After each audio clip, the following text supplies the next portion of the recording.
Vous avez déjà tous vu quand vous entrez sur un site internet, du coup vous avez une pop-up qui vous saute au visage, puis qui vous demande de faire une action. Donc ça c'est très pratique pour placer des promotions, placer des avis que vous voulez vraiment que les gens les voient. Donc Elementor Pro nous permet de le faire. Donc si vous êtes dans Elementor, vous allez dans Modèle, vous allez dans Pop-up. Dans Pop-up, on va rajouter une pop-up. Donc on va l'appeler Pop-up. Alors là, vous pouvez mettre Pop-up, promotion, printemps, etc. Sinon, on va tous les appeler Pop-up. Là, par défaut, Elementor, il va me proposer des modèles de pop-up. Donc vous prenez un modèle qui vous convient, ou vous pouvez tout créer à la main, il n'y a pas de souci. Donc voilà, je fais insérer.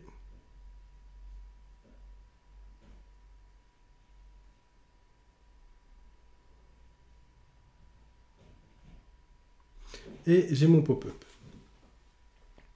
Donc là, vous pouvez modifier avec tous les éléments, hein, donc ça changerait, vous pouvez modifier tout ce que vous voulez avec vos éléments.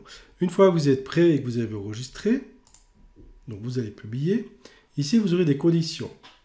Donc les conditions, c'est quoi? La première onglet ici, c'est où c'est que ce modèle voulez-vous qu'il s'affiche. Donc il va ajouter une condition. Vous pouvez mettre le site entier, que les archives ou que les 5 pages. Donc je vais mettre le site entier. Voilà. Le trigger, c'est qu'est-ce qui va déclencher l'affichage de cette pop-up. Alors là, je peux dire, c'est quand je charge la page. Au bout de 5 secondes, il va se lancer. Là, ce serait juste que je scrolle et puis que je descends à la moitié de la page qui va se déclencher. Alors, évidemment, je peux tout changer. Ici, où c'est juste que je monte.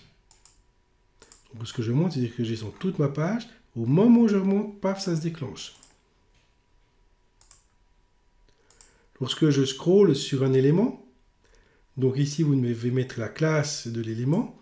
Donc, je vais vous montrer comment on met une classe à un élément. Donc ici, je vais fermer. Ben, regardez ici, c'est un élément. Si je veux mettre une classe, je vais dans Avancer et je mets ici la classe. Donc la classe, ici, je mettrai simplement le nom de la classe. Il n'y a pas de point, hein, c'est simplement Toto, par exemple. Et puis je mettrai ce Toto dans l'événement de ma classe. Mais ça, il faut le mettre, cette classe-là, il ne faut pas la mettre sur votre pop-up. Hein. Il faut la mettre sur la page sur laquelle vous voulez que déclenche votre pop-up. Et quand j'arriverai dessus avec la souris sur cet élément-là, paf, j'ai le pop-up qui se déclenche. Donc ici, on aura cet événement-là. On clique, la même chose. Donc, lorsque j'aurai fait 4 clics sur le site, hop, elle se déclenche.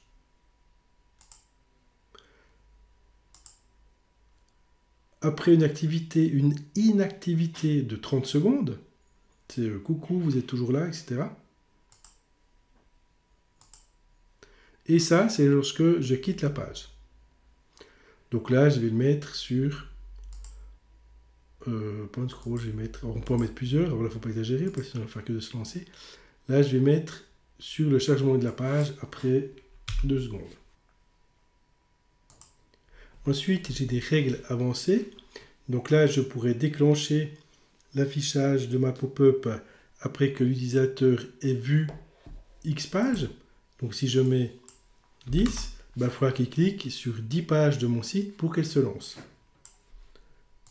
Ensuite, je pourrais la lancer après qu'il est venu visiter 2 fois mon site internet. Après, je pourrais la lancer, la montrer après 3 fois qu'il ait ouvert ou fermé mon site. Après, je pourrais la lancer quand il arrive sur ma page ou le cacher. Après, quand il arrive d'un moteur de recherche, d'un lien externe, d'un lien interne. Donc, dès qu'il arrive de Google, par exemple, on pourrait faire la pop-up et dire bonjour, bienvenue sur notre site internet, sous le content que nous ayez trouvé par le moteur de recherche, etc. Après, on pourrait la cacher si les utilisateurs sont connectés. Donc si je mets tous les utilisateurs, ça veut dire que l'admin ne verra jamais cette pop-up et les autres non plus. Et si je mets custom ici, je peux choisir, dire bah, tiens, l'éditeur il la voit pas, l'auteur il la voit pas. Donc là on pourrait cacher cette pop-up pour des gens qui sont connectés sur le site. Et on peut la montrer sur des devices, desktop, tablette, mobile. Donc là on pourrait aussi la cacher. Donc là ce que je vais faire, je vais juste mettre le trigger ici à 2. Donc sur le chargement de la page, il va la charger après 2 secondes. Voilà, je sauve. Je recharge ma page. Et voilà, la pop-up s'est lancée.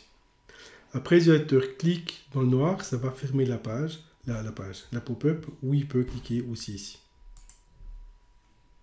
Donc voilà pour les pop-up, c'est un outil intéressant. Attention à ce que l'utilisateur ne l'ait pas dans la tête à chaque fois qu'il ouvre une page. Parce que sinon, il va vite quitter votre site et puis il ne viendra plus jamais. Donc si vous y mettez une fois, ça suffit largement. Là, j'ai mis à chaque fois. Hein. Donc faites attention. Hein. Si vous voulez mettre une seule fois, je vais vous montrer où ça se règle. Donc ici, pour modifier les règles, on peut cliquer sur la petite flèche, aller dans le trigger. Alors, c'est plutôt les règles avancées. Et là, vous avez le show up to nombre de fois. Donc là, on va mettre une fois sur l'ouverture. Et là, si je recharge ma page,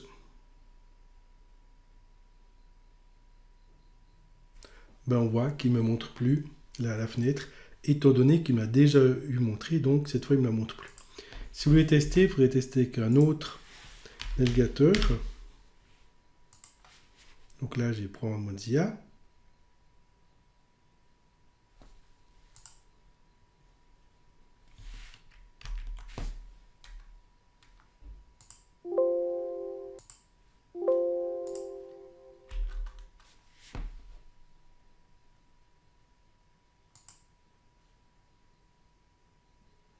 Voilà, là il devrait me la montrer, voilà, il me la montre. Maintenant, si je la quitte, je peux aller dans les autres pages. Et on verra qu'il ne me la montre plus. Là, on peut attendre 2-3 secondes, il ne la montre plus. Donc voilà pour les pop-up, mais n'abusez pas trop. Si vous faites les réglages comme je vous ai montré, je vous les remontre un dernier petit coup. Donc les réglages, moi à mon avis, c'est ce qu'il faudrait faire. C'est dans les règles avancées, montrer qu'une seule fois à l'utilisateur. Dans le trigger, c'est charger après X temps, que la page ait quand même eu le temps de charger. Alors 2 secondes, c'est peut-être un peu court. Moi, je laisserai un peu plus long. Ou sur le scroll, peu importe. Le charge à quelque part. Les conditions, c'est sur tout le site. Comme ça, peu importe la page où il arrive, il aura cette pop-up à l'écran pour montrer votre publicité.